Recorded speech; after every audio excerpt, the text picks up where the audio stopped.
Bonjour à tous, c'est Rassan, j'espère que vous allez bien. Dans cette vidéo, on va parler de l'information la plus importante qui a eu lieu cette année, et c'est la ronde d'invitation numéro 169 à l'entrée express qui a invité encore une fois 5000 candidats.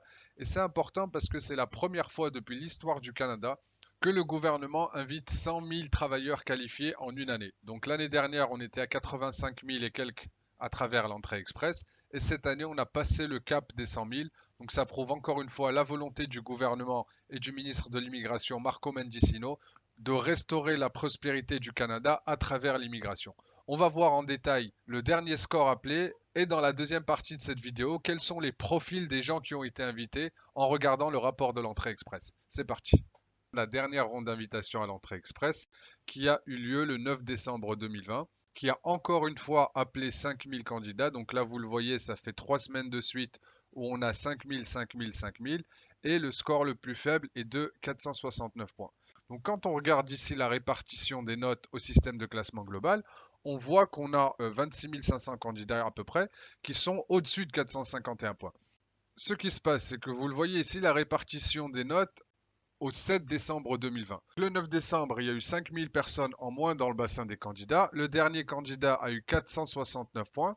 Ça veut dire qu'en fait, le gouvernement du Canada est allé inviter les 5000 premiers candidats jusqu'à ici à peu près. Ça, c'est très encourageant parce qu'avec la tendance qu'on a vue ces dernières semaines et avec la volonté et les communiqués de presse du gouvernement du Canada, ça veut dire qu'on va continuer à inviter 5000 candidats et donc la prochaine ronde d'invitation, le score va descendre pour aller chercher la deuxième moitié de la tranche 461 470 et les rondes d'invitation suivantes, c'est le même phénomène qui va se produire pour les tranches inférieures. Donc ça va nous amener à une diminution progressive du score minimal au système de classement global et donc de plus de chances pour tous les candidats du bassin. J'aimerais faire la transition avec les invitations en regardant le rapport de l'entrée express de l'année dernière sur les professions principales les plus fréquentes parmi les candidats invités. Donc là, on ne parle pas des professions les plus demandées au Canada, ça c'est hypothétique. Là, on parle vraiment des professions les plus fréquentes parmi les candidats qui ont été acceptés et qui sont venus au Canada. Donc là, on a la liste. Le rapport, c'est le rapport officiel du gouvernement du Canada. Vous pourrez le trouver dans la description ou ici quand vous allez sur le site. Vous avez tous les rapports d'entrée express des années précédentes. On voit que pour le type de compétence, c'est principalement le type de compétence A, c'est-à-dire des métiers qui nécessitent une formation universitaire. Mais ce qui est très encourageant, c'est qu'on a aussi de la compétence B.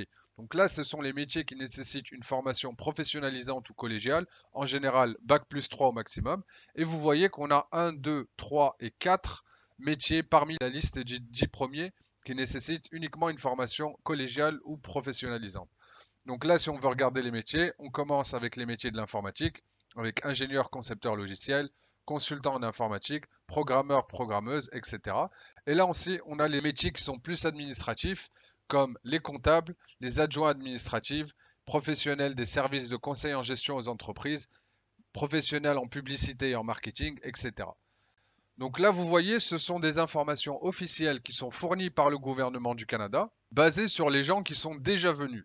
Donc voilà, j'espère que ça vous éclaire un peu plus sur l'immigration au Canada et le type de profil qui intègre le Canada tous les ans.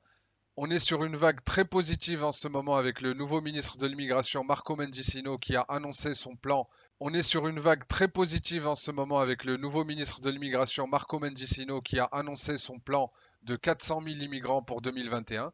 Donc continuer à croître l'immigration au Canada en attirant des profils qualifiés à travers l'entrée express. Donc allez étudier, préparez vos examens de langue. Une fois que ça sera fait, inscrivez-vous au bassin et commencez à chercher du travail directement depuis l'étranger pour augmenter vos chances au maximum de recevoir votre invitation. J'espère que J'espère que cette information vous a été utile. Abonnez-vous à la chaîne si vous aimeriez en entendre plus sur l'immigration au Canada. Et quant à moi, je vous dis à très bientôt. Bye.